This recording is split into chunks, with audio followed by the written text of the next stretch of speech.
د ولسمشر غني تازه خبرې نن چرته اوسې کړي او څه ویلي. ګرانو لیدونکو السلام علیکم. د افغانستان جمهور رئیس محمد اشرف غني نن مازدیګر د افغانستان بیرغ له پورته کولو وروسته د بیرغ ملي ورځې په مناسبت ځانګړو مراسمو کې ګډون وینا کړې.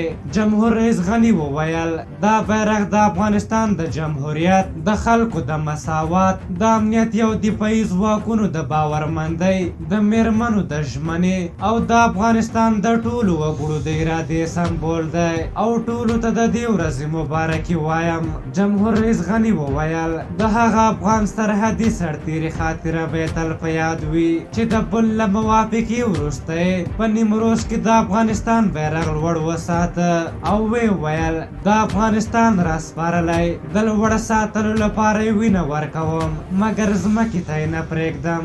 محمد اشرف غني د ملا هیبت الله اعلامیې ته په اشارې وویل خلکو ته وایي چې راشه اطاعت وکړئ. ما غوښتل ځواب ورکړم مګر زما ځواب نن د افغانستان ولس ورکړ او د هېواد په ګوټ ګوټ کې نن دا بیرغ ځلیږي. دا زموږ د وقار، عزت، یووالي او مساوات بیرغ دی. جمهور رئیس د طالبانو ډلې ته په خطاب کې وویل موږ غواړو تاسو په افغانستان کې اوسئ، د پردیو د لاسه نه شئ او افغانان ونه وژنئ. د افغانانو په وژلو کې به څه حیثیت او ویاړ وي. راشئ دا وطن سمسور کړئ. هغه زیاته کړه موږ د وطن د جوړولو او ټولولو اراده لرو. د جمهوریت غېږه ډېره لویه او نورې طرحې ډېرې وړې دي.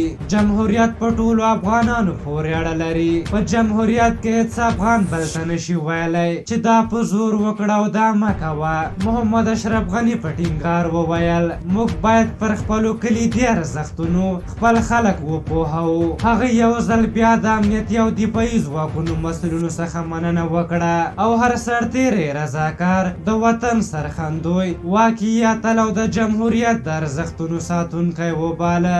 جمهور رئیس وویل هر ځل چې زموږ لوبغاړي ورزشکاران په نړیوالو ډګرونو کې لوبیږي، زموږ ملي بیرغ رپوي او ملي سرود غږوي، نو موږ ټول ورباندې ویاړو ځکه یو دولت او ملت یوازې د مادي ارزښتونو نه بلکې د معنوي ارزښتونو له امله مطرح دی. په هر حال تیر کال ولسمشر غني د زمري ومه د بیرغ ورځ ونوموله چې تیر کال او سږ کال د ګڼو افغانانو له لوري ولمانځل شوه. په هر حال دغه درې رنګه یو ملي بیرغ دی تل رپاند او هسک اوسي. په هر حال تاسو د ولسمشر محمد اشرف غني د دغه خبرو په هکله څه نظر لرئ؟ خپل نظرونه م راته په کومنټ کې ولیکئ. که زموږ ویډیو مو خوښه شوې وي ضروري لایک کړئ. تر بلې ویډیو مو په لویه بخښونکي خدای سپارم. د الله په امان.